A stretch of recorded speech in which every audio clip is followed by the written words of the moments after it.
Hi, everyone. I'm Layan. I am Policy Director for Metro Our Lives, Illinois. A lot of the work that we've been doing right now was solely based on the election. Um, so I don't, my role on the state board is to simply verify all the information, to reach out to state senators, and to like put together lobbying events with state senators and just different people from Congress. It's also to know gun laws on a national, local, and state level. It's also knowing what each each up and coming candidate is going to do, and if they align with our policy, and just all of that great stuff. So it's a lot of policy work, and it's a lot of getting involved with gun control, and not just here, but in the Midwest in general, because we do work um, with other states around us. But recently, though, we've been working about election and just educating voters. One thing that we did do is a voter's guide and just trying to promote voting for young people and just teaching them how to vote. So we've been registering voters. We've been doing Got TV, basically like calling in, phone banking, all of that great stuff. Hi, how's it going? How's everybody feeling? Or everybody, I mean you. Hi. Oh, it's all y'all. Okay, bet. Yeah, so I'm a member of Good Kids Mad City, a nonprofit org. Um, I had to say that because some of these orgs don't be nonprofit orgs for real. But anyway, um, and we're an abolitionist org, and we're focusing right now on gun violence prevention, but also throughout this summer, I helped to organize with my friends Alicia and Taylor, and Diego Garcia, and who else organized with us? Asha Edwards. Um, we got to organize some defund CPD rallies. We got to organize CPD out of CPS actions. We got to organize CPD off of CTA. And it's just, all of these C's and all these T's and P's and D's, but it's all corrupt, Chicago politics. That's all those really mean because, the fact that our summer spent during the pandemic and we had to, face displacement because we were organizing was a slap in the face because, Good Kids in the City, we work really hard. And, we haven't been seeing any love or any support really from, any political representatives. And it just makes us wonder, like, when are we going to, as a community, as a people, recognize, like, yes, they are not listening. Like, they're not on the wavelength that we are. Like, they simply do not prioritize Black and brown lives. They don't prioritize our ontology. They don't prioritize our well-being in any capacity. And this is why, like, they create statistics about shooting victims, about people who were killed in Chicago. It's 86 wounded. It's not 86 people killed in Chicago in a weekend due to the systemic injustices which trickle into block by block lacks and complete, neglect of any resource, of any love, of any progress. We have entire blocks of Chicago that are consumed by potholes that are in wards where aldermen are getting $3+ million grants, right? We have blocks in Chicago where there are 50,000, police cars. Let me not even hyperbolize. Really, there are like 50 police cars that patrol the neighborhood. Really, and yet there are 100 people outside selling drugs and getting into it, and yet 85% of murders going unsolved. People are overdosing at double the rate of fentanyl. So we're looking at complete like imbalances and complete like flip flops in terms of like what we are socialized to believe, which is that we are the problem, we are at fault, and you know what we do at GKMC is we tell people we're not at fault. We meet people where they are. We understand we have to people with people. What that means is we have to be in spaces with people who have not had the privileges, the access, the resources that we have had as leaders and organizers. We are in spaces with people who are literally so susceptible to love, so able to love, and so willing to love as a practice and as a to, as a form of abolition, really. You know what I'm saying? As a way to get free, because when you are uplifting boys who, and I'm saying boys because male identifying people are mostly at fault, like by far, for the murders in Chicago. Um, so when we are mentoring and working with these boys and learning from these boys, um, they're light years ahead of where anybody says we are, right? And they're me, they're you, they're everybody. There are some people who literally just not gonna learn, and now I'm learning that at GKS. You know what I'm saying? There are some people who are not gonna learn and they don't want to learn, and that's okay. And I still love you, and you are still my people, and I hope you find community that loves you. But See, what is Good Kids Mad City currently like, I guess, on the forefront of what they're working on? so we're working on too much dip on the chip, but we're working on a couple things. Um, the team that I'm a member of right now on the commission of the Peace Book Ordinance is one thing which I'll get into in a second, but I'll describe what we're working on first. So we have a housing initiative that's being run by Alicia Camille, amazing organizer, amazing talented artist, amazing just human being. Um, and you know, she's spearheading that, and she's basically getting housing, free housing, and emergency housing, and transitional housing for organizers and for Black and Brown youth, Black and Brown queer youth, any of those intersections, any of those people who meet on that intersection. So yeah, so she's doing that. We have the Black Party Initiative run by Taylor Norwood, which is we throw block parties on in neighborhoods and communities where gun violence has occurred, and we try to do rapid response. So it basically is a peace circle, and then in homage of our ancestors, a celebration of life, a renewal of life, and a renewal of hope. So that's what Taylor's doing. We just did one with we teamed up with Nita's Love March. If you've heard of her, she's an amazing organizer in Chicago, Nita Budd. She does literally. I'm talking about marches through where people don't go, like where people don't go on purpose. Like we be out here with Nita, and she's been out here way like out here. Um, free hygiene products, food, toiletry, like all type of things. You know what I'm saying? To combat gun violence, right? So we're doing that all in our gun violence prevention work. Mutual aid emergency funds, so we're trying to get donations for that. So y'all want to donate GKMC 18 on Cash App, and then GKMC-18 on Venmo. We're trying to do $50 giveaways again, and then hopefully $100 giveaways to Black and Indigenous youth in Chicago every Friday. We did that. We ran that program for about a year, I think. Um, and yeah, and it was really helpful to a lot of folks. I was able to get at least 6 people on transitional housing through GKMC's emergency funds for at least like 3 or 4 days. Um, Oh, wow. yeah, so like it really like the little amounts 5, 10, 15, 20 help because that goes to a hotel room, that goes to a shelter, that goes to whatever the case may be. Can Yeah. you talk to us about the Peace Book? Yes.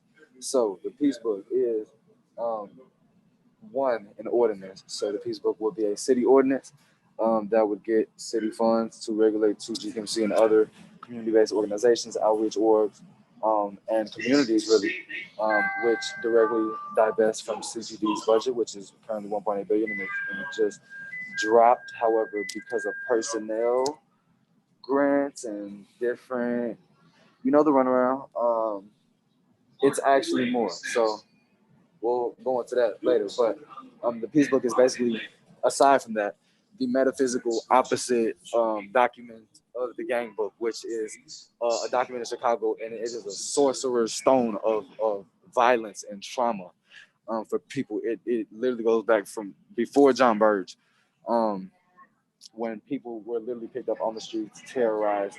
The tear gassing is not new, right? We've been facing this. That's why gangs became gangs, because we were defending our communities from the police. So we understand that, and it's obviously the game book because instead of being like, okay, John Doe, he's BD and he's from over here and he's this and that. It's he BD, but also he is um within his organization, he has taken a role of leadership for the youth, and is trying to also lead the youth because not everybody needs to be a shooter, not everybody needs to be a killer. And Yeah. when we start tackling gun violence from the perspective of harm reduction as it exists in the most physical and radical and abolitionist and you know queer spaces, you know what I'm saying? Um, Yep. then we will get it. We will understand gun violence. Like these are kids with guns. These are 13, 14, 15, 16 with guns. So what would the And yet, peace book do? so the peace book basically, it does. It does. I can explain a couple scenarios because I just, I'm a long-winded motherfucker, so I'll just go. But one scenario is, let's say I'm on a train right now, right? And let's say I was on the way home from school, but it's getting dark out because it's winter. And when it gets dark out, we know what happens when it gets dark out in Chicago. So I need to get somebody to walk me home because I live a couple blocks from the train because, as we know, the train system in Chicago is perfectly set up to segregate the city. So um, literally red line to red line, right? So I need somebody to walk me home. So the person that I highlighted from the game book, right? Boom, the opposite of the game book. He's actually an outreach worker. He's worked for this organization in this community, and he's from this block, and he's from my block, and he's from my community, and he probably knows my dad or my uncle, and comes to walk me home. Then, if Okay. I'm having a mental health crisis, if I feel anxious, if I'm hungry, if I'm feeling like harming somebody, if I feel, I need to let something out, I talk to that person because that person is a directory of information through the peace book training, through the intensive workshops, through the experience of organizing, through the pedagogy that we really encourage at GPMC in abolition and outside of Shakur, Angela Davis, the Toni Morris and Jordan Hurston, like every scope of, James Baldwin, every scope of abolition from Marshall B. Johnson. I had to throw everybody in because got to give our people our names correct. But yeah, so what that does is, yeah, I could get somebody to walk me home. What it also looks like is boom. Um, let's say I'm in a community-based org and I'm not getting no money because the community-based org doesn't have money. Well, we're trying to get 35 million so that your community-based org does get money and you can get paid and not stipended because you can actually, because of, we know how the nonprofit works and we know the industrial complex of it and we know how often it is frivolously used to oppress us, right? In the same way, we can use it to uplift ourselves. So, give community-based orgs money, right? That's another thing that Facebook does. Facebook also pays artists. If you make songs that propagate, and what propagate means is, what propagate means, but for the people who don't, propagate means like to put out there and make sure people see it and internalize it as fact, even if it's radical, even if it's politically charged, right? You want to make sure that you are putting it out there. So that's what propagate means. So you want to propagate peace in your songs. If you say like, put the guns down, blah, blah, blah, blah, blah, blah, blah, right? Or like, why would I shoot at my brother when I could do blah, blah? You do that and you document it and you send it to us and we send you money, right? This is how we start working to legitimize peace because we Mm-hmm. legitimize violence all the time. We sell guns. We make violent music. We do all these things. Let's legitimize peace and let's just see. All right, so that's what the people do. Another thing the people does, housing. It works for the funding. Some funding is going to transition to housing as well for organizers who are going to be on the peaceful commissions because you understand it's not safe for these kids on the streets. It's not safe. These kids be on these blocks in these gangways at 2, 3 a.m. having to do runs for older people. You know what I'm saying? Like this is not no movie. This is real life. Like, you know what I'm saying? So we need to get these kids off the streets. You can still be part of it. We'll work it out, but have a place to stay, have a place to rest your head. And that will solve a lot of problems. Works in education. This is the final thing because I just want to take every pillar. Like this is how wraparound it is. It works in education. We are combining with every community-based org in the city who, as we can, but we are choosing 16 in particular to give a million, 1.6 million to, right, to literally create pedagogy, to create peace pedagogy, to like in every drop bar, right, art, murals, music, all that stuff in their community, right, and it's using money really now as the medium of freedom so that we can get to a place where we're past that, but that's what the peace book does in essence. My friend said that they thought the government turned on the weather nice on purpose so we would, have a nice idyllic, sunset to ride off into for the apocalypse. so many people are, so many marginalized communities on the line. And it's so sad. Like, it's so sad that this is the choice we have to do, but we need Joe to win.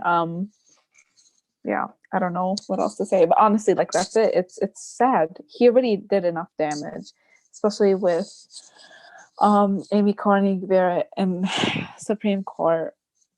Yeah, as of right now, there hasn't been like a case that ticked off the abortion case yet, but it's gonna happen, and then we're gonna go to Supreme Court, and then she's gonna reverse Roe versus Wade, and it's gonna be horrible. And what's gonna happen in Poland is gonna happen in the U.S. So yeah, this election is really important, just to say the least. You know what your stance on voting is? Well, I think voting is really important, but there is, I think, a lot of voter suppression going on, especially with like something. I don't know if you heard, but there was like 22 states where there was like the justice, or there's a judge, not justice, judge, that ordered the USPS to deliver mail ballots by 3 p.m. Eastern time today, and the USB, yeah, they didn't deliver them by 3 p.m. So there's over 300,000 votes that might not get counted, and that's a lot. That could change things. So it's really important that people are voting, and there's a lot of voter suppression going on in Texas. With last night, they were trying like 177,000 ballots were, I think there was something going on with like mail-in voting and saying that they're invalid I'm not even sure what it is, to be exactly. I think it was driving voting, because that's what Texas is doing, and they were trying to disqualify those votes. And that's voter suppression. 177,000 votes is so important to an election, because like election margins in each state are not by that many. It's like by a couple thousand votes, especially in like Texas is historically red, but in like swing states in Arizona or in like Pennsylvania, there's literally certain counties that decide elections. Okay, Florida's blue now, but it's so important that we vote, not even just based on um, our self-interest, but like democracy, if you will. Am I allowed to cuss on here? Sure. Okay. Fuck voter. Fuck the president. Fuck anybody. Nobody can dictate my agency and my body. And this is why politics is stupid. This is why I will really try to refrain from entering politics, because it legitimizes the fact that we think a white man is capable or has the emotional and social intelligence to run this country, when we haven't given our land back to the people who the country was stolen from. Why the fuck would I vote for somebody who's going to lock me up or do whatever, fuck whatever they do, when I'm homeless, when I don't have a house, when I can't eat, I'm starving? What does it matter? That's why these kids in Chicago, we just got on the GKMC call today. I swear to God, everybody we asked said the same thing. I don't give a fuck about the election. I don't care. It's not going to phase us, because look at where we're living.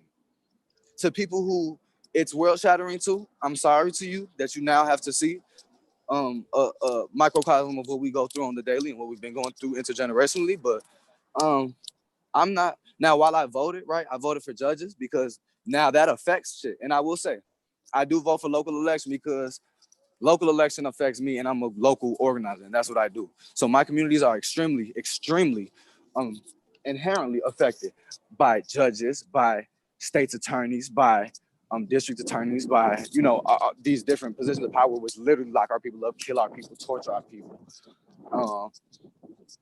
And yeah, so I vote for that, and I voted no for the retention of any judge. No, you don't deserve. No, none of you judges showed to me that you are for the people. So nobody gets retention. And that's some fun shit to do. I love saying no. I love saying no. I love saying no. I voted no. I didn't other. And then no. On that president shit. No. Because this is the thing. a lot of people are thinking that, you know, we can press Kamala or Joe Biden or whoever's on that team, but it's like, it's still like, why are we leaping for these big, superordinate things when we haven't even checked what's in our backyard, what's in our front yard? What can you do next door to build community, to gain power?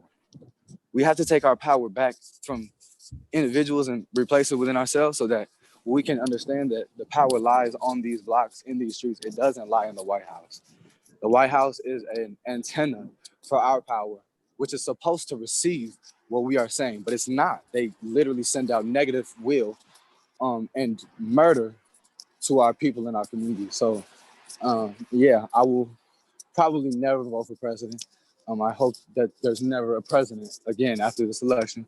I don't completely agree with your stance on voting because a lot of the things that are on the line affects the marginalized communities. But I do agree with the fact that local, especially when it comes to places like Chicago, local voting and local elections are the most important things because those are the people that controls literally what is happening to you right now. And I also agree with the fact that the White House is not doing anything for the people. Like Trump's doing everything for himself. And I think it's gonna be sad if he wins. And it's not gonna be like a better outcome than Biden because I'm not, for Biden completely all the way too. But if it's against Trump, then I am rooting for Biden because I think there's just less risk. And that's sad to say, but it's true. Like, I agree. I'd prefer necessarily Biden to win, right? Because I'm so irritated and viscerally offended by Trump's existence. For me, white people, you vote. You voted in. I didn't vote for Trump. You voted in. You vote Joe Biden in. You are finally seeing how bad it can get, how bad your people have been for generations. Maybe not even, but anyways. And it's getting to the point of like, oh fuck, like wow, we really get treated like this? Oh damn, like wow, this is not okay. And it's like, yes. So if Trump wins, I'm gonna keep doing what I've been doing. I'm not doing no protest for that. I'm under hypervisibility, hypersurveillance. I don't have time for that shit. I don't care enough. Because at the end of the day, he was already president. We were already protesting. There's no reason to have a president if there's no police killings for them. So till that's abolished, we will continue to see failure in the presidency. But if Joe Biden wins, I mean, hey, it's still gonna be another day. We still gonna be marginalized. Hey, we getting free. That's all that is. But yeah, I definitely hear you, Layan. Like 100%, the voting absolutely affects our people. The truth of the matter is, if everyone were to say, "Well, my vote's not going to count," then you will have complete different margins on people voting, and you'll have a different outcome than if everyone were to vote. So I think voting is important. I'm gonna be like, my parents did not vote. Well, because my dad has COVID and everything, they can't even. But they didn't. And honestly, it bothered me in a sense because I do so much work to promote voting, and that's like, it bothers me that they didn't vote. But they genuinely have the stance where it's like, my vote's not going to matter. We live in a blue state. I support the blue candidate, so why would it matter? Wrong mentality. I actually had this conversation with a friend who changed her mind right after the election, who changed her mind about a few weeks ago and is going to vote because even if you don't think it matters as much doesn't mean that you shouldn't vote, because ultimately you're exercising your right as a citizen, and you should be giving your input. Is there ever an instance where voting is detrimental? What do you mean? Some people are like, okay, well, it's not going to help, right? Does it ever hurt to vote? I mean, if you're voting for Donald Trump, yes. I want to try to be nonpartisan, but I'm not. So it does harm. It is harming. It's harming a large group of people, multiple groups of people. It's so I yes, that vote unfortunately does hurt. Oh my God, in Kentucky, this pissed me off so much. In Kentucky, you got to see the candidates, the third party candidates that were running, and Kanye West was one. Kanye got a lot of votes. And it's like Trump won the state by I think a couple hundred votes. It's not even that much. So it's like it's so annoying. It's so that vote is also really harmful because that's basically like an FU to like the democratic structure, if you will, and it's basically a vote for Donald Trump. I want to backtrack a bit. I get that me saying like, oh, a vote for Donald Trump is harmful. In retrospect, it is. It's not going to be harmful for all people because some people are going to benefit off of him. But in my eyes, it's harmful to the children who are being right now, who are on the border, who don't have parents. It's harmful for people who have lost their job. It's harmful to so many different people. And just because it doesn't harm you doesn't mean it's not a harmful vote for a group or for a minority. And do you think that young voters are turning out to the polls? yes, by record numbers. And it's so important. It's really nice to see because it's empowering. And it's like this election, I think people are finally recognizing how important it is to vote, especially our young people. And I think it's been historic numbers this year, where young people voting between the ages of 18 and 30 has increased tremendously, which is so important. And it's really good to see. So yeah, I hope this momentum stays though. It's not just like a one-time thing. Like it's crazy to see like our people have always been so smart, but we sometimes fall victim to what the media like tells us we are. Like if you think about it, community accountability has always been there if you look at it from a harm reduction point in gun violence, because if you think about it, the police don't solve murders, but people still get murdered from retaliation because they found out who did the murder. That's you know what I'm saying? If we channel that energy, you know, we did that. And people are doing that. We are bringing the hood out. Like literally this summer when we had our take down the Columbus statue, right? Because remove that shit. What? Are you cool? We literally had, you know, people who you do not see on the news talking, giving their side of the story, right? We have people who, you know, might be people who are criminalized by the police, people who are sought after to be, you know, thrown in jail. But at the same time, are they not worthy of learning? Are they not worthy of restoration and reparation in themselves to get on a team to build community? If it's not, you know, necessarily with us, build community with people, right? Everybody deserves that. So I've been seeing people like young, I'm talking about in GKMC, Inglewood, we have members who are like 10 years old. Like 10 years old. And then as it pertains to voting, I did a Chicago vote. I worked for Chicago Votes for a day. Nike had me fucked up. We can talk about that later. But anyways, yeah, like we were on the west side and we were on like Lake and Laramie. No, like Latrobe. We set up a truck like on the corner and people would just come, and it was a bunch of you that signed up, registered to vote. Like, you know, seeing the truck that was giving out the free stuff, but also wanted to register to vote. Like asked us like, no, I want to register to vote. Like, yeah, I'll take the free stuff, but I don't really, like, you know, even need it like that. Like, really just wanted to register to vote. A lot of, you know, our elders believe that nothing's gonna change, like, and they're still gonna vote, right? Like they were still happy to vote. So we have young people, people who are older in age, you know, like all type of people, you know, coming. I mean, if you were to ask before social media, I would say family and friends. But I think once social media provides that outlet for you to get out of your bubble, and, you know, if this is hard for me to relate to because I do live in a city and I have people from like that. I interact with people who have different beliefs than I do, but social media as a whole, like if you're living in a rural state or area, it provides you access to the quote unquote outside world, which is really important, and it gives you a different bird's eye view of what's happening in the world. And so I think social media, as of right now, social media. I wouldn't say, I know some people are like, oh, celebrities, but yeah, that they don't really do anything. Like nobody really cares what they're doing.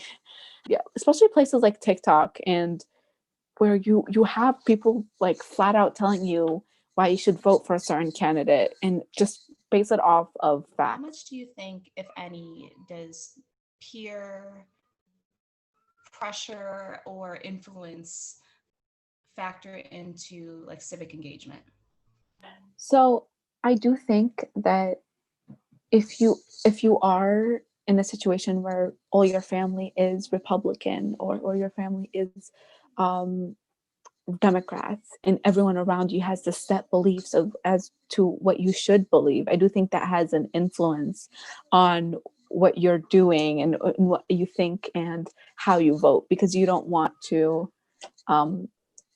to be the other, or you don't want to be othered. So I think that does have a huge effect. But again, I think nowadays, I think so there's a difference between like having that belief and acting on it, and then just simply not speaking your mind but having a different belief. Does that make sense? So like some people might go along and like with their family and friends just to not cause any drama or not be othered, but just might vote differently, or might their actions might not be the same as to what they're taught to believe. So I think that's important, because that's acknowledging that, you know, you don't have to tell people what you believe because you don't feel comfortable with it, but you can like have a different belief. Okay, Georgia's blue. Georgia's blue. That's good. Georgia's really important. Yeah. Florida's red now.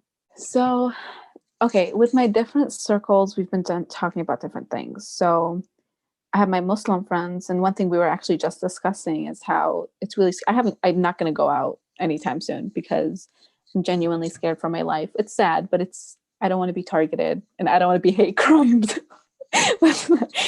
I'm laughing. It's not funny, but it's just the best way to like, it's a fear. And I don't, there's like white supremacy groups and other groups that are against minorities that have been saying that if Trump loses, that they're gonna kill us all. So, you know, that's not very safe for me to go out. And I do have to take precautions to like make myself safe.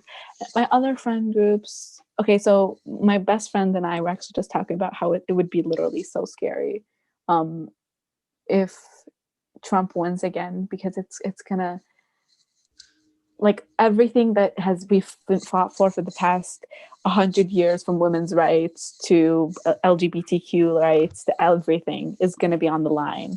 And it's really important that he doesn't win, because those things really do matter.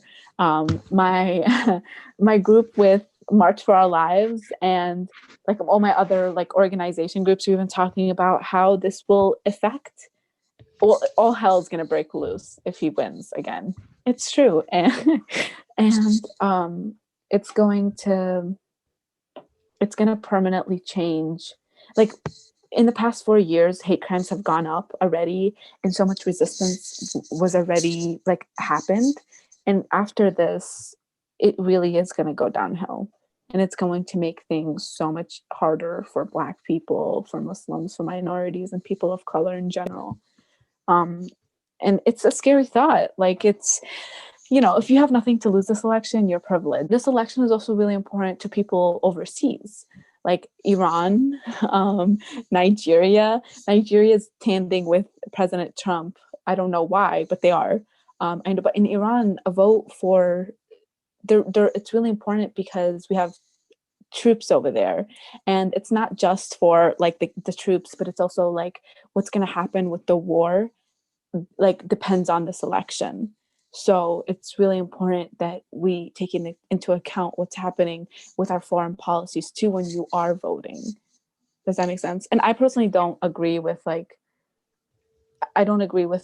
Democratic Party's foreign point of view completely. I am more isolationist, but that's a different conversation. What is your like take on that? Like, when we say, okay, if you're not voting for yourself, you know, vote for this person, vote for this issue. Yeah, I thought about my gay friends and what's going to happen to them. I genuinely, and then I'm not gay myself. I don't have anyone in my family who I know of is gay, but I have gay friends, and I thought of them. And then I also thought of like another woman in a different state. I mean, I can't vote, but if I were to vote, I thought of another woman in a different state who simply can't even afford to have a child, yet she has to have a child now, and she has to take this liability on for the rest of her life because she couldn't get an abortion, because someone else's belief of religious belief prohibited her from getting an abortion. Like, honestly, that's so messed up. It's really, really messed up. And I'm a religious person. Like, I'm a practicing Muslim, but I don't believe that politics and religion go together. And I don't believe that you should be forcing your point of view on politics, on whatever you think it is. And honestly, it's sad. And honestly, like, if we're gonna also get into this, a vote for Biden is so bad. It goes against my own self-interest. Like, Biden, both Trump and Biden, because I am Palestinian. I have family that lives in Palestine, and they're both very pro-Israel. And that's not a good thing for me personally, but it's something I kind of have to, like, they're going to give money to Israel anyway. So might as well just, it's something I have to deal with. And a lot of my friends, Muslim friends, didn't want to vote for Biden because of that, but they ended up voting because they understood how much it mattered. Talk to me about what you think about single issue voting. Oh my God, please don't be a single issue voter. It's so harmful in so many different ways, because if I were to be a single issue voter, I would literally be like voting for the libertarian. Like, I wouldn't be even voting for the Democratic Party. Like, if Obamacare is repealed, we're gonna have to, like, 18 years old have to start paying for health insurance, which is expensive. And if you guys don't know, like, Obamacare allows for students up until they're 26, or for kids up until they're 26, to be on their parents' insurance. So their parents basically pay health premiums on their behalf, so they don't have to pay health premiums. Oh yeah. I forgot to mention, the Trump campaign or Trump administration believes in a new teaching, like, I think, like, a patriotism, American patriotism in schools, which is flat out white supremacy, and is not something that you need to be taught in school. That's just a step closer to America becoming North Korea. How has your upbringing or your family background influenced your engagement, your organizing? My parents encouraging me to like learn about history and understand what's happening around me, because I was different and because different things affected me at an early age, really kind of shaped the importance of it, even if it was indirectly. But my dad that's always one thing that he emphasized, like, knowing history, knowing where other people went wrong, so you can understand that for yourself and see how you can fix the system. But yeah, I think that definitely shaped my interest. And also, I'm like Arab, so we had like the news running all the time growing up, and it's something we debated. Like, politics, religion, everything that you're not supposed to talk about on the dinner table, we talk about. And it was loud and it was messy, but I definitely shaped my upbringing. I've always felt like nobody really understands me, and like in the most severe and dramatic way possible. Like, nobody really gets my vision. Nobody sees how I think the world should be, or, you know, even why I think the world should be some way. Like, really, you know, it was hard for me to growing up in, you know, different, very, very different spaces, right? From an Afro-Boricua house, but also, like, my dad's Japanese and German. So I have a lot of different, like, shit going on in the mix. And it's a lot. And that shit was a lot growing up, because in many occasions, even in my family, I was told that I wasn't enough of one thing, or enough of one culture. And yet at the same time, I was too much of one thing. Or, you know, especially, like, you know, when it comes to being Black Boricua, like, it's just a lot of internalized shit that you see and you watch happen all through your childhood, and you don't even get to comment on until you're 19, because you don't have the language for it. But it's like, damn, that shit was hurting, and, you know, stuff like that. So that in my upbringing, my mom was a teacher, and my mom was also like, you know, person who inspired me to, like, always tell the truth and always come correct, and really, like, tell the stories for people who could not tell it for themselves, and in the truest way possible, because it wasn't being told truthfully. And you know, like I've dealt with a lot of shit. Like I faced losses from gun violence, like family members, friends, like friends died in high school, natural causes too. Like both of my grandparents like died from drug abuse, like substance abuse, like heroin, like, you know, shit like that. So like these issues that I be talking about that I go so hard for, they're extremely personal. And this shit is very personal because when you guys sit here at these tables with your suits on and shit, we're over here dying, starving, all of this shit.